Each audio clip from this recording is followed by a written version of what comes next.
ખેડૂતોનું દર્દ સમજવા નાયબ મુખ્યમંત્રી હર્ષ સંઘવી ખુદ ખેતરમાં પહોંચ્યા। સુરતના સેલુડ ગામના ખેતરમાં ખેડૂતો સાથે મુલાકાત કરી નાયબ મુખ્યમંત્રી હર્ષ સંઘવીએ ખેતરમાં નિરીક્ષણ કર્યું।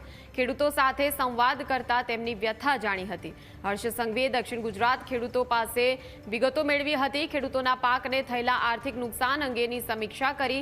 ડાંગરના ઊભા પાકને થયેલા ભારે નુકસાન અંગે તેમણે સમીક્ષા કરી છે।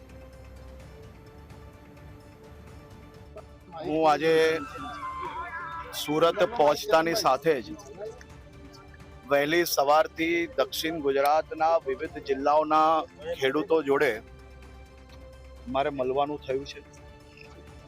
આજે મુખ્યમંત્રી શ્રી ભૂપેન્દ્રભાઈ પટેલના અધ્યક્ષ સ્થાને એમને બી આ બેઠક વિડીયો કોન્ફરન્સના માધ્યમથી લઈને ગુજરાતના તમામ ક્ષેત્રના ખેડૂતોને થયેલી નુકસાનીનો ત્યાગ મેળવ્યો છે। જે દિવસે અડધી રાત્રે આ ભારે વરસાદ ચાલુ થયો, વહેલી સવારથી જ મુખ્યમંત્રી શ્રી ભૂપેન્દ્રભાઈ પટેલજી દ્વારા તમામ મંત્રીઓને ફિલ્ડ પર મોકલવામાં આવ્યા।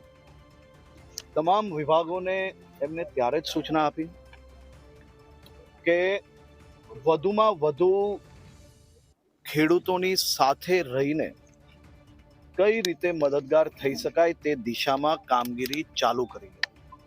હજી તો વરસાદ બંધ બી નહીં થયો તે પહેલા આખું તંત્ર, સૌ મંત્રીઓ એ તમામ ખેડૂતોના સહયોગમાં સાથે ઊભા રહીને કામગીરીની શરૂઆત થઈ ગઈ છે।